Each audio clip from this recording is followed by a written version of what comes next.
warahmatullahi wabarakatuh. Halo teman-teman semua. Saya Anindya Rifka Purwanti dengan NIM 2892150207 dari program studi manajemen kelas regular plus. Materi kali ini yang akan saya bahas yaitu materi laporan keuangan dari mata kuliah manajemen keuangan dengan dosen Bapak Dermawan MM. Secara umum, laporan finansial atau laporan keuangan adalah laporan yang berisi pencatatan uang dan transaksi yang terjadi dalam bisnis, baik transaksi pembelian maupun penjualan, dan transaksi lainnya yang memiliki nilai ekonomi dan moneter. Biasanya laporan ini dibuat dalam periode tertentu. Tujuan laporan keuangan adalah memberikan informasi mengenai posisi keuangan, kinerja keuangan, dan arus kas entitas.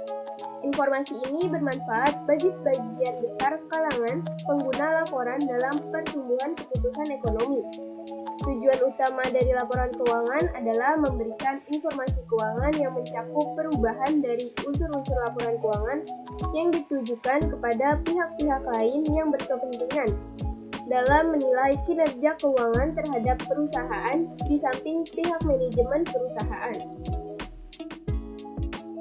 Adapun asumsi dasar penyusunan laporan keuangan ada dua, yakni asumsi kelangsungan usaha dan asumsi aktual. Pada asumsi kelangsungan usaha, diasumsikan bahwa perusahaan akan terus beroperasi sehingga entitas keuangan tidak mungkin menghilang. Sedangkan asumsi aktual merupakan sebuah asumsi bahwa pencatatan akuntansi dilakukan ketika transaksi telah terjadi. Isi dari laporan keuangan yang pertama, laporan posisi keuangan. Laporan posisi keuangan biasa disebut juga dengan neraca, berfungsi untuk memberi informasi terkait posisi dan informasi keuangan sebuah entitas pada akhir periode waktu akuntansi. Laporan posisi keuangan digunakan untuk menentukan langkah terkait finansial pada periode selanjutnya. Dalam laporan posisi keuangan dimasukkan informasi mengenai aktiva, kewajiban maupun ekuitas. Isi dari laporan keuangan yang kedua yaitu laporan laba rugi. Laporan yang menggambarkan jumlah penghasilan dan beban suatu perusahaan selama suatu periode. Hasil dari laporan laba rugi hanya ada dua, yaitu memperoleh laba atau memperoleh rugi. Laba diperoleh ketika selisih antara pendapatan dikurang dengan harga perolehan dan biaya bernilai positif. Sementara rugi diperoleh ketika selisih antara pendapatan dikurangi dengan harga perolehan dan biaya bernilai negatif. Terdapat dua format yang dapat digunakan untuk menyusun laporan laba rugi, yaitu single tab dan multi tab. Yang ketiga adalah laporan perubahan modal. Laporan perubahan modal atau ekuitas merupakan laporan yang menampilkan perubahan jumlah modal dari awal periode permodalan hingga akhir periode permodalan. Perubahan modal dihitung dengan menyertakan informasi mengenai akun modal, price, dan laba bersih. Laporan perubahan modal bertujuan untuk menginformasikan perubahan yang terjadi terhadap aktiva bersih sebuah entitas. Selain itu, juga untuk menginformasikan rangkuman dari investasi yang dihasilkan dalam satu periode. Yang keempat, laporan arus kas. Laporan arus kas berisi rincian sumber pemasukan dan pengeluaran kas sesuai dengan kegiatan operasi, investasi, dan pembiayaan. Informasi mengenai kinerja perusahaan dalam periode waktu tertentu disajikan di dalam laporan arus kas. Selain itu, laporan arus kas juga dapat dijadikan sebagai alat analisis terhadap kesesuaian investasi dan pembiayaan dalam rencana keuangan perusahaan. Laporan arus kas dibagi menjadi tiga jenis, yaitu aktivitas operasi, aktivitas investasi, dan aktivitas pendanaan. Yang kelima ada catatan atas laporan keuangan.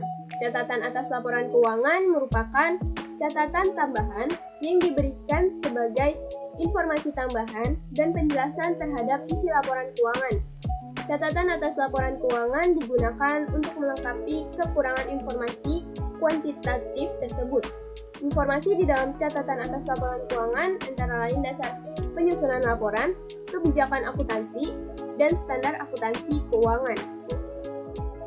Sifat laporan keuangan ada dua, yaitu bersifat historis dan bersifat menyeluruh.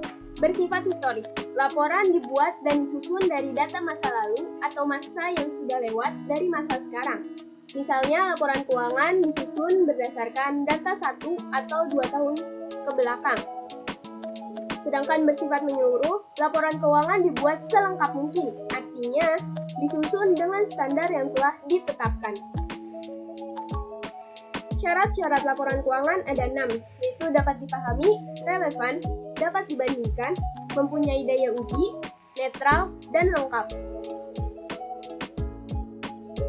Fungsi dari laporan keuangan, yang pertama mengetahui keadaan jalannya usaha.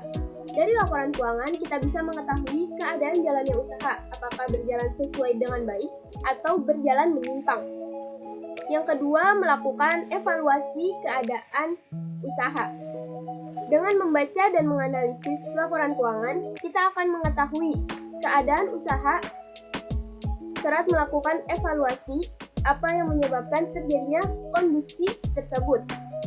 Yang ketiga, bentuk laporan pertanggungjawaban pengelola usaha.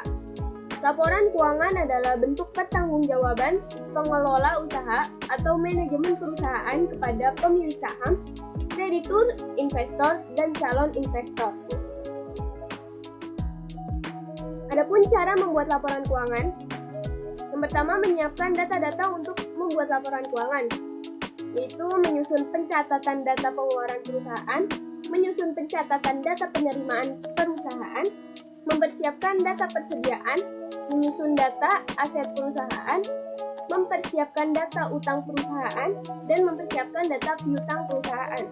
Yang kedua, membuat laporan laba rugi. Yang ketiga, membuat laporan posisi keuangan atau neraca. Yang keempat, membuat laporan arus kas. Yang kelima, membuat laporan perubahan modal. Dan yang terakhir, membuat catatan atas laporan keuangan.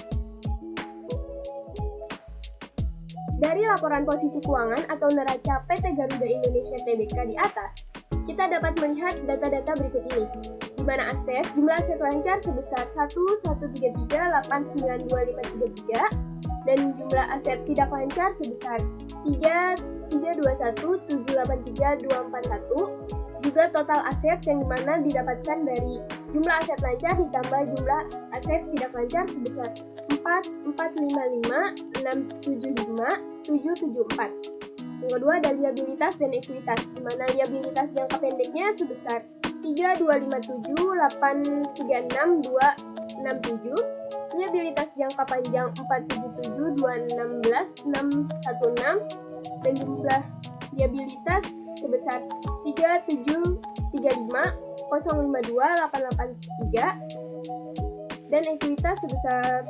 720622891, juga jumlah liabilitas dan ekuitas sebesar 4455675,774.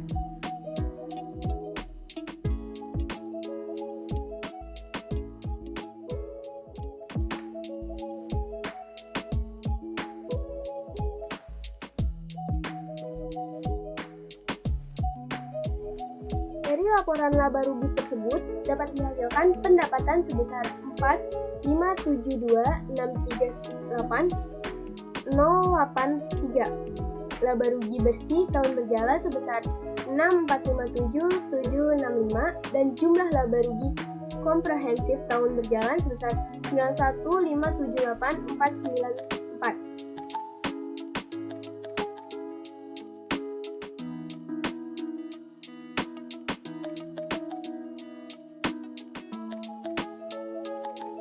Dari laporan arus kas tersebut, dapat dihasilkan kas bersih diperoleh dari aktivitas operasi sebesar 513.101.286, kas bersih digunakan untuk aktivitas investasi sebesar 317 1434055, kas bersih digunakan untuk aktivitas pendanaan sebesar 146735782 dan kas dan setara kas akhir tahun sebesar 297411014.